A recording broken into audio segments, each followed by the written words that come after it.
মা,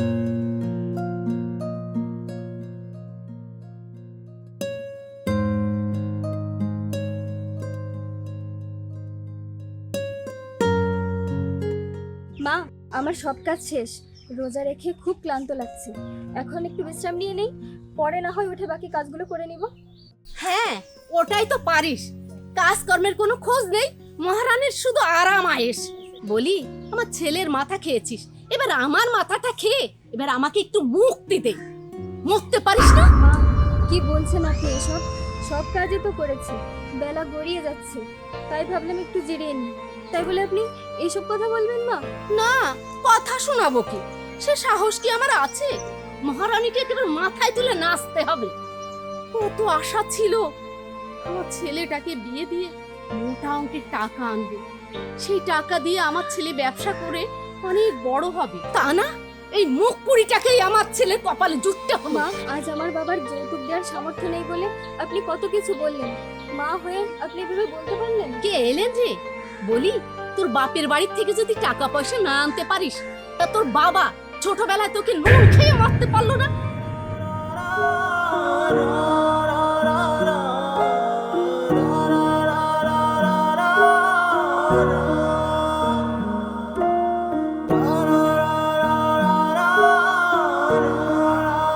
কি হয়েছে ঐশী? এখানে এভাবে বসে আছো কেন? আর তোমার মুখ শুকনো লাগছে কেন? এখনো বোধহয় কিছু খাওনি না? তোমাকে কতদিন ধরে বলেছি আমার জন্য অপেক্ষা করবে না, খেয়ে নিবে। আরে না না, তেমন কিছু না, আমি আজকে রোজা রেখেছি। তুমি তো সারাদিন বাইরে থাকো, তাই তোমার রোজা রাখা হয় না, কিন্তু আমি তো সারাদিন বাড়িতে বসেই থাকি। তুমি কোনো চিন্তা করো না, আমার কিচ্ছু হবে না। কিছুদিন ধরে এমনিতেই তোমার শরীর ভালো নেই। ডাক্তার দেখিয়েছি, ডাক্তার বলল তোমার প্রেশার লো। তোমাকে ভালো মন্দ খেতে বলেছে। হ্যাঁ, তুমি কিনা রোজা রেখে বসে আছো। যা পারো করো, আমার কিছু বলার নেই। আচ্ছা শোনো না, বড় ভাইয়া ফোন করেছিল, আমাদের এখানে আসতে যাচ্ছে। এতক্ষণে মনে হয় রওনা দিয়ে দিয়েছে। কি করবো বলো, আসতে বলবো তাকে একবার? অদ্ভুত তো, এখানে আমাকে জিজ্ঞেস করার কি আছে? আরে তোমার ভাই তোমার বাড়িতে আসবে, সেখানে তুমি আমার অনুমতি চাইছো? আচ্ছা শোনো, তুমি ওনাকে এখনই ফোন দাও। ফোন দিয়ে জিজ্ঞেস করো উনি কত দূর এসেছে। আমার অল্প একটু কাজ আছে, আমি কাজটা সেরে আসছি। হ্যাঁ,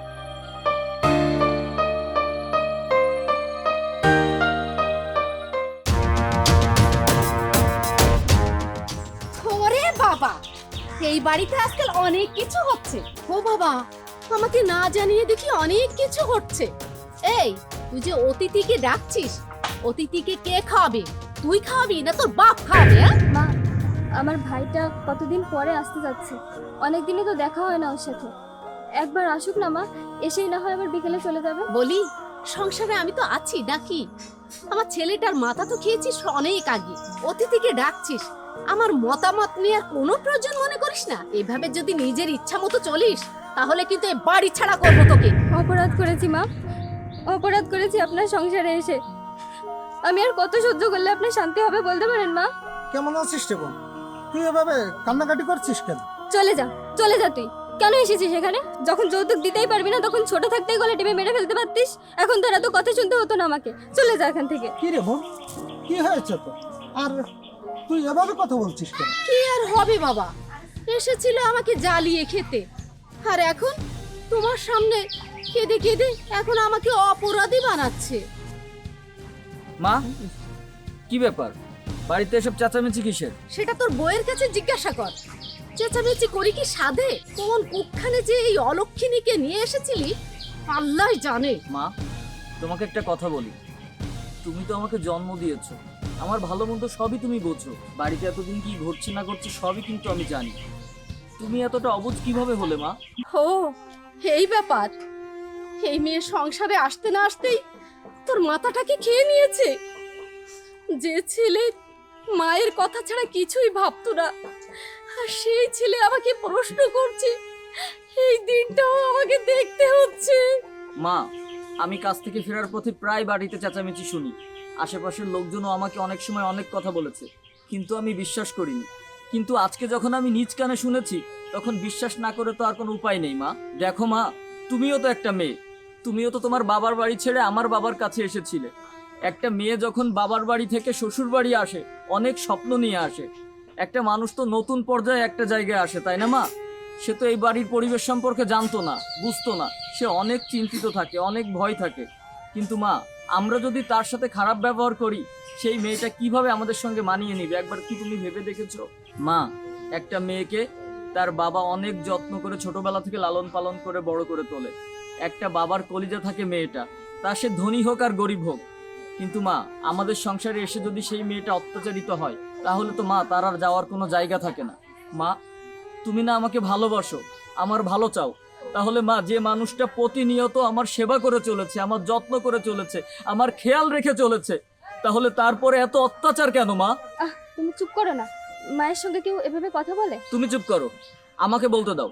মা, আমি নিজে চোখে দেখেছি তুমি কতবার যৌতুকের টাকার জন্য ওর সাথে জোরাজুরি করেছো, ওর সঙ্গে খারাপ ব্যবহার করেছো। মা, আজকাল এই যৌতুক প্রথা কেউ মানে না। মা, এই সমাজের চোখে যৌতুক একটা ঘৃণিত কাজ, আর তুমি কিনা সেই যৌতুকের জন্য আমার বউকে প্রতিনিয়ত অত্যাচার করে চলেছো। তুমি কি জানো একটা মেয়ে সন্তানকে বাবা কত যত্ন করে, কত মাধুর্য মিশিয়ে তারপর একটা ছেলের হাতে তুলে দেয়, আর সেই মেয়েকে কিনা তুমি প্রতিনিয়ত অত্যাচার করে চলেছো যৌতুকের জন্য। কি বলতে চাচ্ছিস তুই?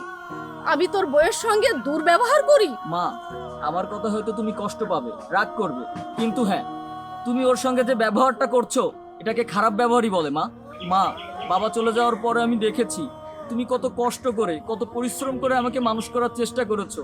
তুমি পরের বাসায় কাজ করে আমার পরীক্ষার ফি দিয়েছো, আমাকে পড়ালেখা শিখিয়েছো। হয়তো আমি অনেক বড় কিছু করতে পারিনি, কিন্তু মা, তুমি যে কষ্ট করে আমাকে পড়ালেখা শিখিয়েছো, যে শিক্ষা দিয়েছো, সেই শিক্ষার যদি সঠিক ব্যবহারই না হলো মা, তাহলে সেই শিক্ষা কি হবে মা? আর তোমার সেই কষ্টের দামই বা থাকলো কোথায়? ও আচ্ছা, তাহলে এই ব্যাপার। আমি আজকে আমার বোনকে নিয়ে চলে যাব। বাবা আমাকে পাঠিয়েছিলেন আপনাদের সবার জন্য জামা কাপড় কিনে দেওয়ার জন্য, রোজার বাজারঘাট করে দেওয়ার জন্য। আমাদের তো একটা কর্তব্য আছে, কিন্তু এসে দেখলাম আপনাদের মন মানসিকতা কত ঘৃণ্য, কত নিচু। আমার বোনকে নিয়ে আজই চলে যাব আমি। ঐশী, চল বোন। কি বলছিস ভাই এসব? এই সংসার তো আমারই সংসার, এই সংসার ছেড়ে আমি কোথায় যাব?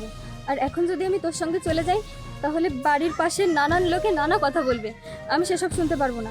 আমি যেমন আছি এখানেই ভালো আছি, আমি এখানেই থাকবো। মা, ঐশীকে দেখো, এত কষ্ট সহ্য করার পরও সে এই বাড়ি থেকে যেতে চাইছে না। আর তার ভাইকে দেখো, তারা ঠিকই তাদের কর্তব্য পালন করে চলেছে।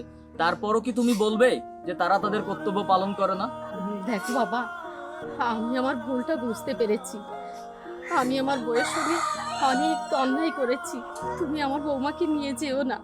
বাবা রিয়াদ, তুই বৌমাকে বুঝিয়ে বল, ও যেন চলে না যায়। বাবা, বৌমা, বৌমা, তুমি আমাকে ক্ষমা করে দাও। মা, আপনি এভাবে কেন বলছেন? আপনি তো মা, আপনার হাত তো শুধু আশীর্বাদ করার জন্য।